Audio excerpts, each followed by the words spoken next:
আসসালামু আলাইকুম।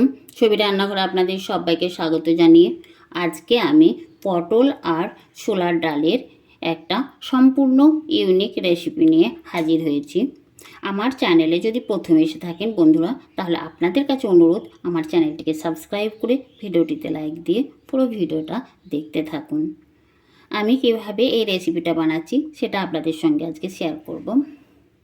আমি এখানে নিয়েছি পটল, আর এখানে 400 গ্রাম পটল আছে।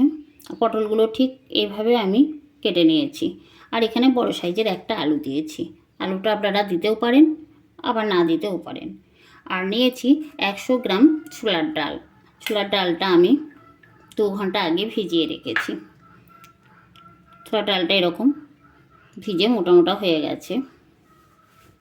চলুন রেসিপিটা এবারে বানাবো। সম্পূর্ণ ইউনিক এবং সম্পূর্ণ নিরামিষ একটা রেসিপি। আমি কড়াইয়ে সর্ষের তেল দিয়েছি। আলুগুলো একটু ভেজে নেব। লবণ, হলুদ, আলুগুলো ভেজে নেব।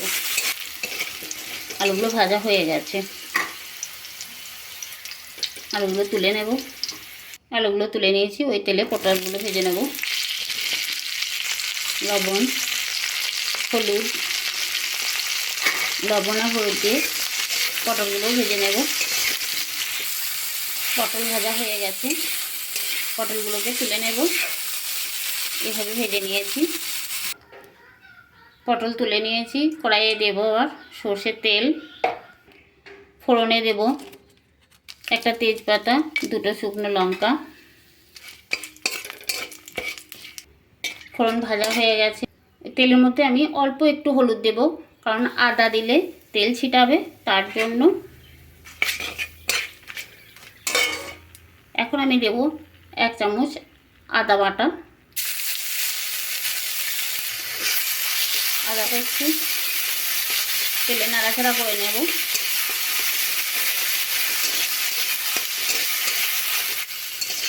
আমি গরম মশলা গুঁড়ো শেষে দেব, তার জন্য তেলের মধ্যে দিয়ে নাই।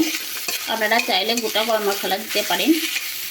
আদা রসুনের গন্ধ, রসুন দিয়ে নাই। আদা বাটাটার গন্ধ পড়ে গেছে। এখন আমি হলুদ গুঁড়ো, লঙ্কা গুঁড়ো, জিরে, ধনে গুঁড়ো দিয়ে দিয়েছি। অল্প একটু জল দেব শুকনো মশলাটা কষার জন্য। লবণ দেব একটু। লবণটা অল্প দিয়েছি। আলু পটল ভাজার সময় লবণ দেওয়া আছে। মশলা কষা হয়ে গেছে। মশলা থেকে তেল ছেড়ে দিয়েছে। এখন দেবো ভেজে রাখা আলু পটল। একটু মশলার সঙ্গে আলু পটল কষে নেব। একটু জল দিয়ে মশলার সঙ্গে আলু পটল কষে নেব ভালোভাবে।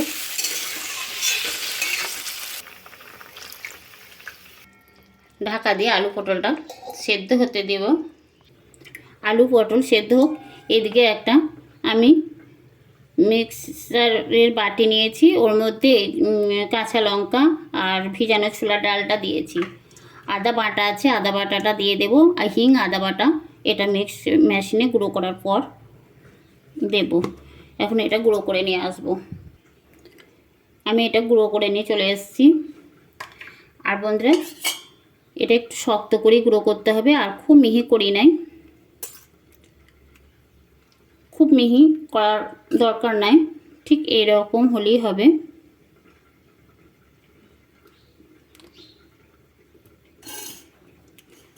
আমি বাটির মধ্যে ঢেলে নেব।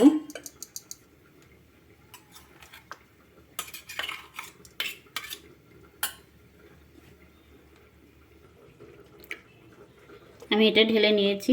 এখন দেব হিং, 1 চিমটে হিং দিয়েছি। দেব লবণ, আর দেব একটু 1/2 চামচ আদা বাটা। সব কিছু একসঙ্গে মিশিয়ে নেব।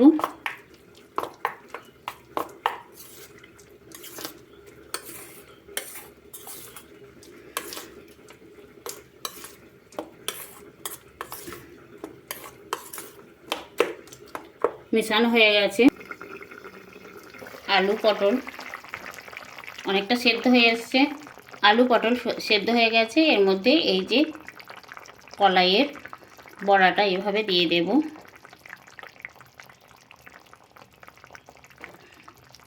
একবার এইভাবে রান্না করে দেখবেন বন্ধুরা, খেতে দারুণ লাগে।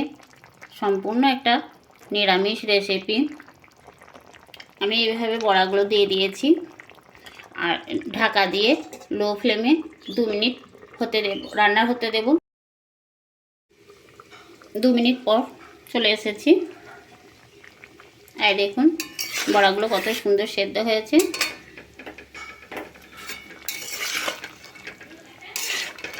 বড়াগুলো দারুণ সুন্দর সেদ্ধ হয়ে গেছে।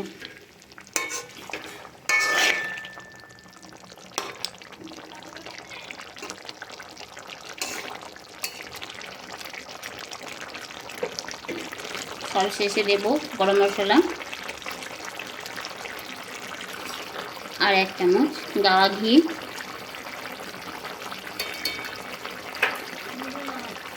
আমি গ্যাসটা বন্ধ করে দিয়েছি।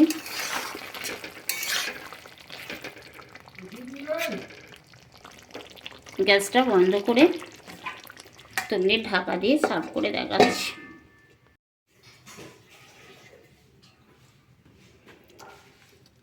আমার এই রেসিপিটা কত সুন্দর হয়েছে। এই বড়াগুলো একটাও গলে নাই। আমার এই রেসিপি কেমন লেগেছে অবশ্যই কমেন্ট করে জানাবেন। ভালো লাগলে লাইক কমেন্ট শেয়ার করবেন। আবার দেখা হবে পরের অন্য কোনো রেসিপি নিয়ে, অন্য কোনো ভিডিওতে। আল্লাহ হাফেজ।